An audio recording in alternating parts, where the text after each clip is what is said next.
The flood, yes. How are those new boots treating you? You!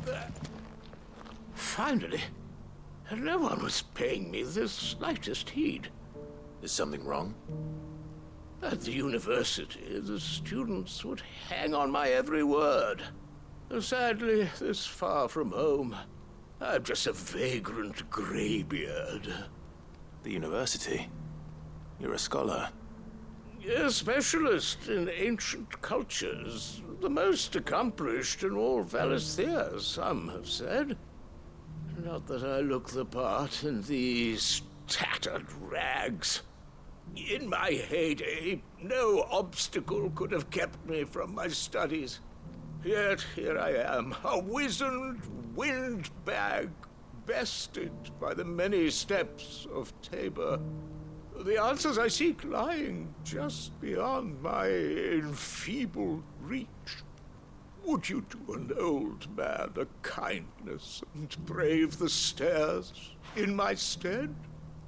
You'll be amply rewarded, of course. Climb the stairs and...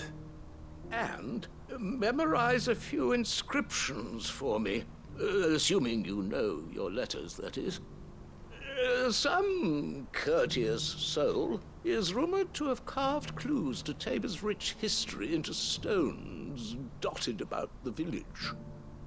3 of them, to be precise. 1 each to the north, south, and east. I'm here in the hope that those carvings might shed light on a riddle I've been pondering for some time. Namely, the otherwise undocumented origins of Tabor's unique people. People quite unlike those of neighboring lands. I can't promise I'll remember everything perfectly.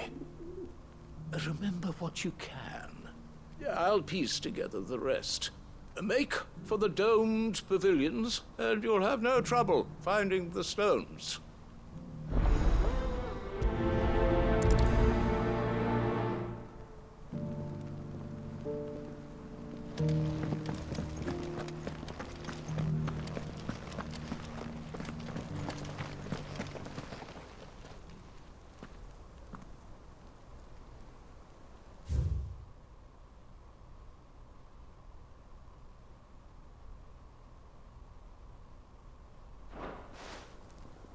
Farmers must have settled here in Tabor.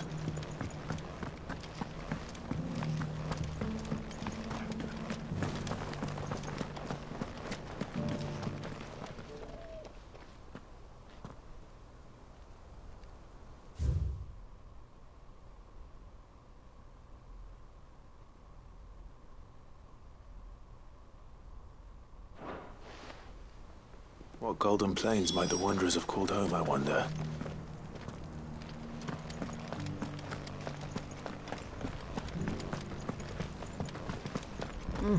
Not a scratch on them.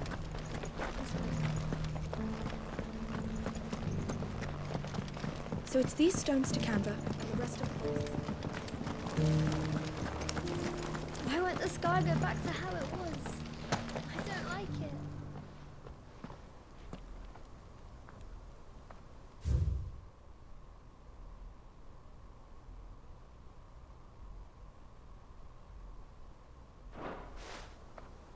No history would be complete without mention of the mother crystals.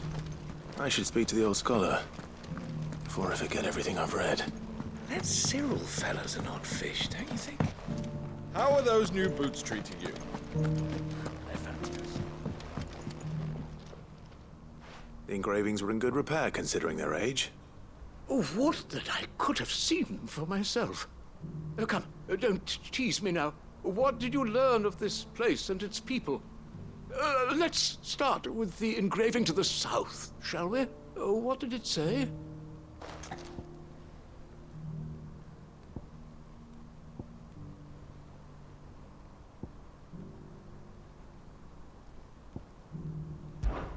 Guardians of the Crystal, the first stones of Tabor, sacred hold thy noble blood, till ends the mother's labor. I'm pretty sure that was it. Fascinating. It would seem the founders of this city were descendants of those fallen charged with protecting the mother crystals. But whatever could have driven the Guardians so far from their sacred charges, I wonder? The engraving to the north is next, I think.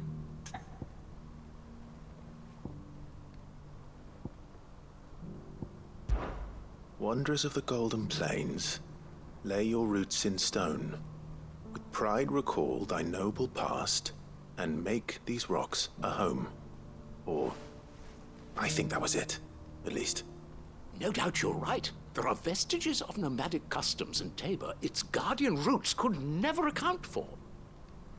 This is proving most enlightening.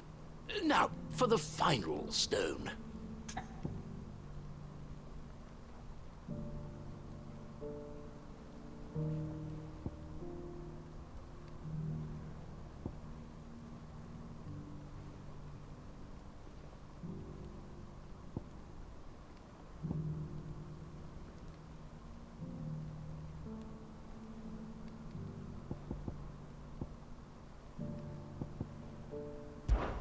Children of the Hunters, now sworn to serve the sun. Sun worship? That cannot possibly be right. I could have sworn it was something like that. Children of the Hunters, now dancing hand in hand. That can't be right, surely. I'd rather suspect it's not.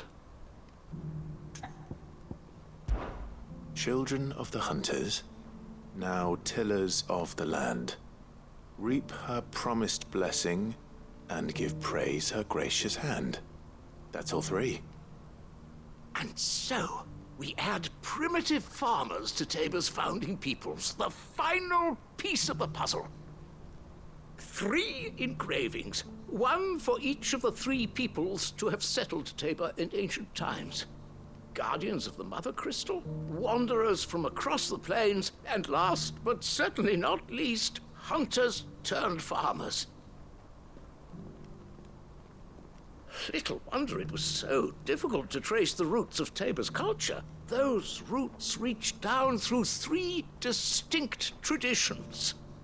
Nonetheless, one cannot help but wonder why this fact is not better known among scholars, given that the stones stand here for all to see.